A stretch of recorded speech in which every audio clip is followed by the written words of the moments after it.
Welcome back again to Joe Stunner Boxing. You're probably aware that Turki Alalshikh has jumped into bed with Dana White, and the Ring and the MMA organisation, I think it's called TKO, have formed a partnership. TKO owns UFC, and they're the current owners of WWE as well. So Alalshikh has branched out into areas which are sort of more MMA, and they're still combat sports. But Dana White, he obviously thinks that Dana White is the man to run this tournament thing that he's going to get going. But it does beg the question, where does this leave the traditional boxing promoters? So Frank Warren is very close to Alalshikh. They've had a great relationship.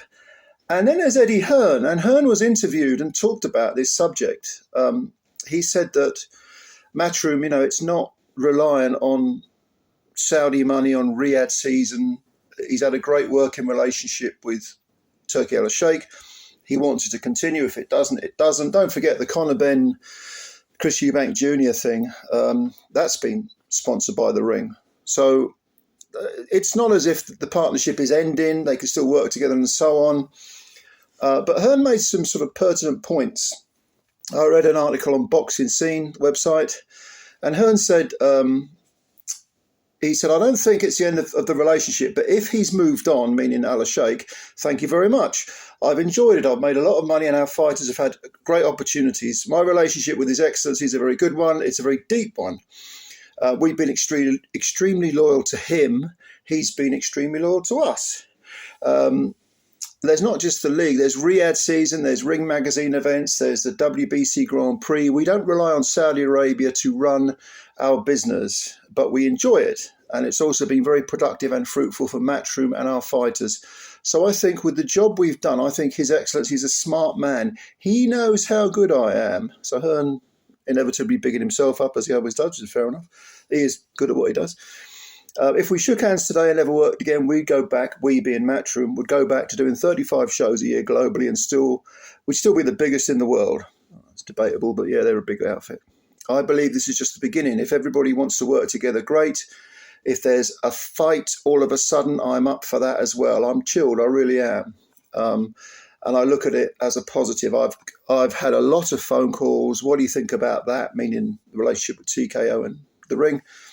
TKO is a great company. It's a great business. If they're looking at boxing, it lifts everybody. And I think sometimes in boxing, people are like, whoa, that's going to affect you. That's going to affect you. But just believe in yourself, keep going, doing what you're doing, and let it elevate the whole game. We're seeing that with Riyadh season and this big push in Saudi Arabia at the moment. What it's actually doing is lifting boxing. We're sold out nearly every event we're doing, and that's because of how hot boxing is right now. So I actually think it's a great thing, whichever way it plays out. And there were comments made by Alalshikh during the launch of the agreement that they would be locking up Hearn amongst other promoters at Alcatraz Island during a planned show there in May. And Hearn said, that's His Excellency. That's the kind of fuckery he likes. And, it's like what I do. It's like when I go to see him and he puts out a video saying Eddie's finished, stick to snooker, not boxing. Do you know what I mean? But, that could be a good TV show. Put all the promoters on Alcatraz and see who comes off it. And I'll tell you who will come off it, me. So Eddie, again, bigging himself up. But yeah, it does beg the question, with these promoters. Everything evolves, everything changes. And the idea, I think, is for there to be one belt. And I've done videos on this before. I'm not going to rehash what I've said many times previously, but anything that is too much of a concentration of power in one place is a bad thing, because you need checks and balances, and you need there to be competition. So we have to be wary of that. And then Eddie says about the whole one belt thing, he says, for a long time, people have talked about one belt, but you can't underestimate the value of that belt to a fighter, because I've talked to him, White, he was talking about Dana White, before. Now, this new belt, one belt thing, is something that's been talked about with investment companies for over a decade, but the fighters want to win those championship belts. And I like the idea of one champion. I like the idea of finding out who's the best, but it's also very difficult for contenders to get the opportunity to win a world title. You imagine, I had a fighter who was a world champion, and there's this absolute beast coming up, and there's only one belt, and you look at it and go, and I'll swerve that. Like, I get that the league might bring him and everyone together, but the reality is that the 4 belts do provide opportunities for great fighters to become world champions. I also understand the fascination with one belt, and I guess that's the plan moving forward. But I don't know enough about the plan to tell you if that's the intention or not. Certainly the messaging that we heard from the announcement seems to suggest that. I think Hearn makes a very good point here, and that is that if you have 4 belts, everyone ultimately wants to know who's the best, so one champion. But there's a yin and a yang to everything. There's a negative and a positive to everything.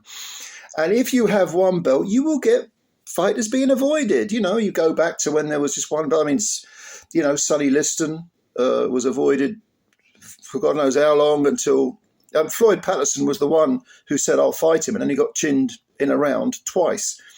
But Customato was adamant, you don't fight this guy Liston, he'll kill you. I mean, that's essentially what he thought. He may have phrased it differently in a more diplomatic way. But Floyd Patterson, being a man of integrity, he said, no, I'm the champion, I got to fight him. And you saw what happened. Not every fighter has that much integrity. Some of them will swerve deserving contenders.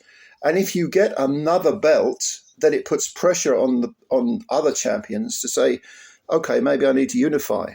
Or if they do avoid unification, the public then twigs what's going on. Do you know what I mean? So there is an argument for more than one belt.